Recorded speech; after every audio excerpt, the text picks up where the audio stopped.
Hi, I'm Bill O'Reilly. Thanks for watching us tonight. The problem with liberalism, that is the subject of this evening's Talking Points memo. No matter who wins the Democratic presidential nomination, they will toe the liberal line. That's because the Democratic Party has been taken over by the far left. Few moderate Democrats have any currency in the party. That was demonstrated once again today when only 2 Democrats voted to defund Planned Parenthood. The measure failed because the Senate could not get 60 votes to move forward. All but 1 Republican senator voted to defund on principle. That man is Mark Kirk from Illinois.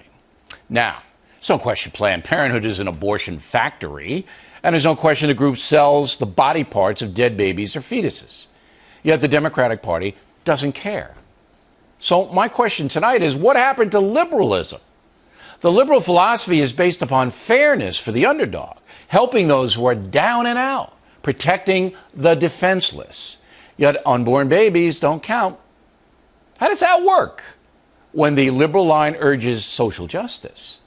To those of you who deny life begins with human DNA on conception, what qualifies you to say that? It's a belief, that's all, and your belief may be wrong. Meantime, millions of potential human beings have been destroyed.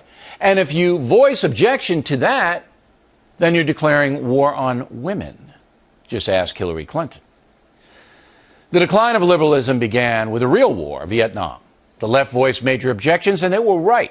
The war was fought in a dishonest way, and hundreds of thousands of American working men and women primarily were killed or wounded. That radicalized the left, and many liberals turned Saul Alinsky mean, damning anyone who did not agree with them. Today we have the most liberal president in America's history, Barack Obama, elected twice. But his economic policies have not improved the lives of the poor or African Americans. Every statistic tells the same story. There are fewer good jobs, salaries are stagnant on Obama's watch. That's because the feds cannot run a free marketplace. Even in a country like Cuba, population 11 million, the lack of free enterprise dooms people to poverty. Incredibly, even some left-wing commentators are now catching on. What is the difference between a Democrat and a socialist? I used to think there was a big difference. What do you think it is?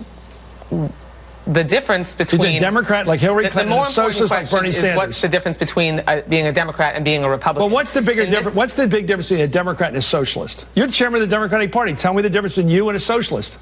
The relevant debate that we'll be having over the course of this campaign is what's the difference between a Democrat and a Republican? I think there's a huge difference. She can't answer the question. She just simply can't answer it. And she's the head.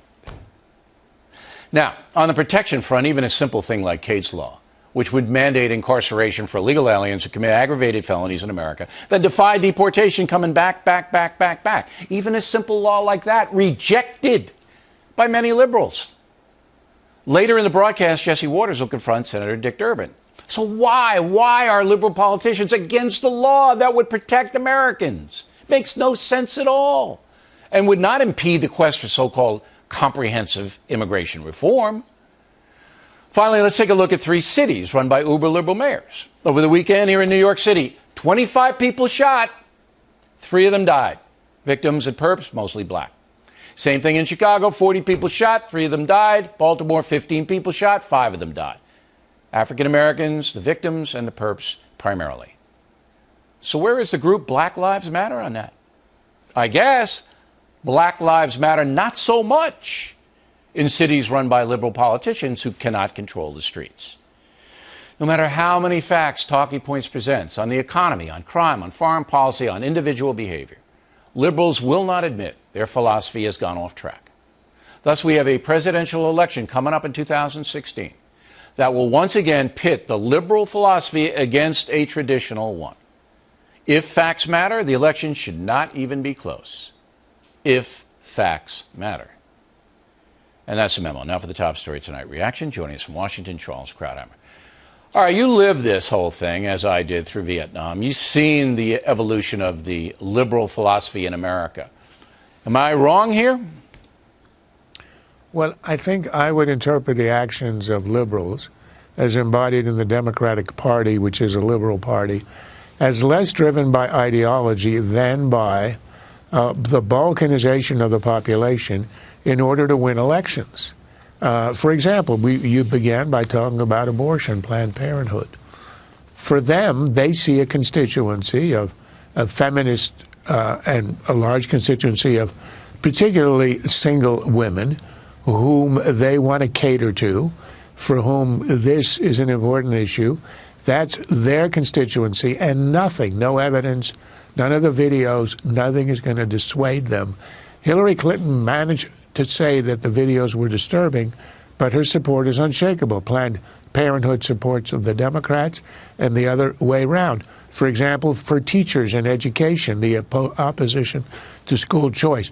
Liberal ideology, if they really believed it, would be for choice, number one, and second, to give the poor minorities in the cities the choice that rich white people and liberals have, also in the cities of school choice. But no, because they have a particularly minority leadership that will oppose this, and because they have the teachers' unions, that is their constituency. So I would argue this is less a matter of ideas, but it's a matter of constituencies. The Democrats specialize in balkanizing, dividing Americans, and but what you're then saying is, and they have won the popular vote in 5 of the last 6 elections. Using that strategy. The strategy, if just purely on a basis of winning and losing, obviously has been successful. But what you're saying, Charles Krauthammer is saying to the world tonight, is that liberals are morally bankrupt. They don't believe in anything. They don't believe in helping the downtrodden. They don't believe in protecting the defenseless. They don't believe in anything. They're a bunch of cynical vote counters who'll do anything for power. That is what you are saying. No, that's what Oreilly says that Krauthammer is saying. And since I'm more of an expert on what Krauthammer is thinking, I'll give you what Krauthammer thinks. And that is that the Democrats have an overall commitment to what they see as the underdogs, and they identify constituencies. Immigrant constituency, for example, Hispanics on immigration. They identify, for example, single women, and particularly poor women, for whom they want to provide free abortion on demand. So they have these constituencies that overall, it's not that they're morally bankrupt.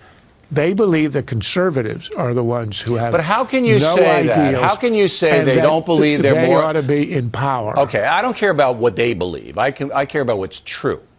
That if you are for abortion on demand up until birth, all right, you don't care about the least defenseless in this world, the unborn, all right? You don't care.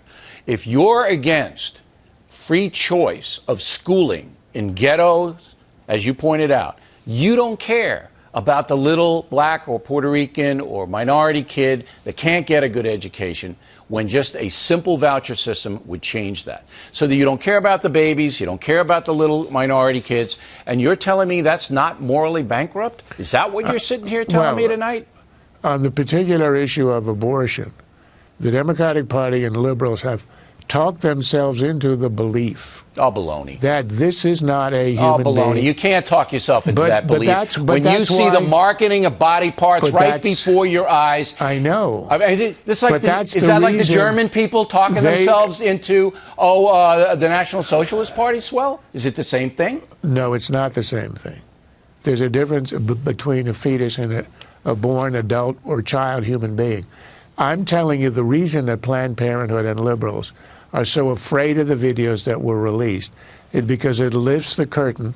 It's not the selling of the body parts. It's actually the production of the body parts. In other words, actually seeing what happens in the back room of the abortion clinic. This is why they're afraid, because they know they're wrong. And they know this is not morally acceptable to honest people who really care about the defenseless. That's why they're afraid. And that's why 2/3, a very large number of Americans are against second and third trimester You're giving these abortions, people largely a pass, and I'm not going to give them a pass. No, Hillary Clinton and her ilk know this is wrong and don't care. And that's something that every American should know. Now, but you have a different belief. You believe that personhood occurs at conception. I've never said that because I don't get into that political thing. But I'll tell you what I believe, because it's based on fact. Your views are a reflection of that. My views are based on facts. And the scientific fact is that DNA, human DNA, is present on conception. That is where I start my opinion, okay, on a fact. Not some flight of fancy that, oh, I believe after 6 months no, after 9 months, no, when it walks out of the hospital. That's bull. Nobody knows, and you can't base a policy where lives are lost on some kind of phantom fantasy.